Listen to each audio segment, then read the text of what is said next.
Hello, everyone. Book 2 for June 2020 is We Were 8 Years in Power, and we're specifically reading from his essay, The Case for Reparations.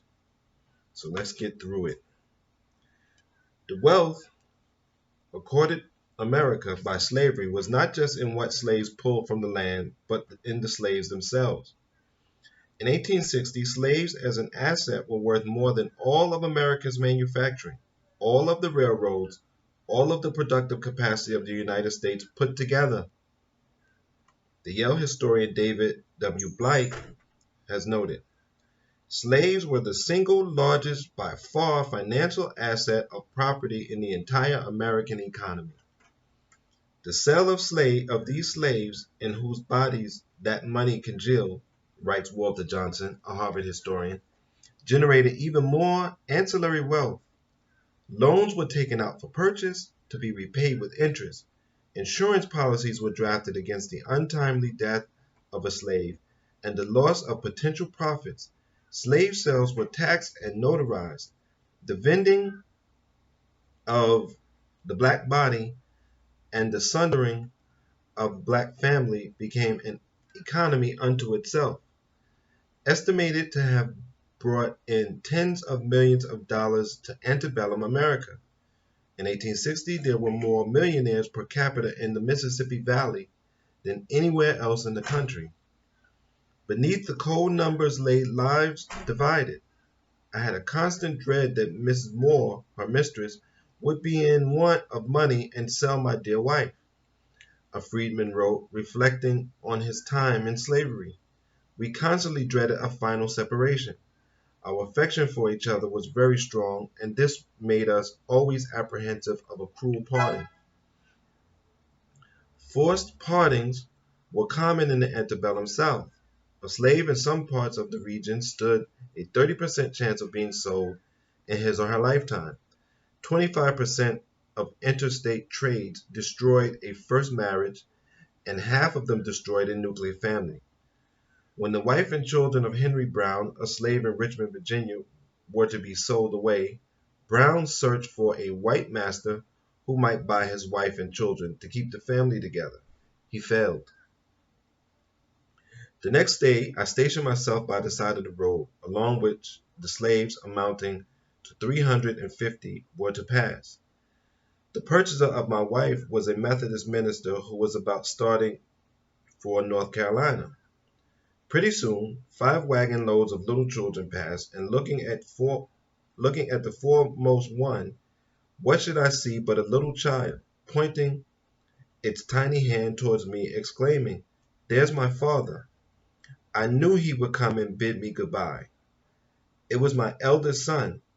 Soon the gang approached in which my wife was chained. I looked and beheld her familiar face. But, oh, reader, that glance of agony! My God, spare me ever again enduring the excruciating horror of that moment. She passed and came near to where I stood. I seized hold of her hand, intending to bid her farewell, but words failed me. The gift of utterance has fled, and I remained speechless. I followed her for some distance, with her hand grasped in mine, as if to save her from her fate, but I could not speak, and I was obligated to turn away in silence. In a time when communications were primitive and blacks lacked freedom of movement, the parting of black families was a kind of murder. Here we find the roots of American wealth and democracy in the for-profit destruction of the most important asset available to any people, the family. The destruction was not incidental to America's rise. It facilitated that rise. By erecting a slave society, America created the economic foundation for its great experiment in democracy. The labor strife that seeded Bacon's rebellion was suppressed. America's indispensable working class existed as property beyond the realm of politics, leaving white Americans free to trumpet their love of freedom and democratic values.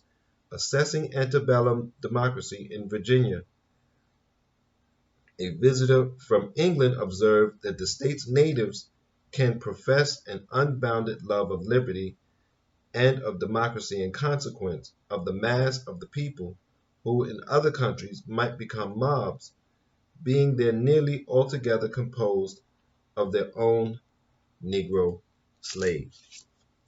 So there you have it. The black body as a commodity, it's still that way.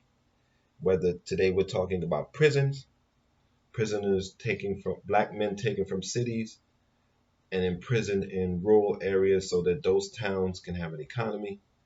Whether you're talking about school teachers, school psychologists who manage and reduce the black mind, whether you're talking about um, sexual encounters, which that's everybody in this society, but you have the black body as a sexual presentation, and it goes on and on and on and on. We don't think about that aspect of it, how our black bodies are being used, and we should.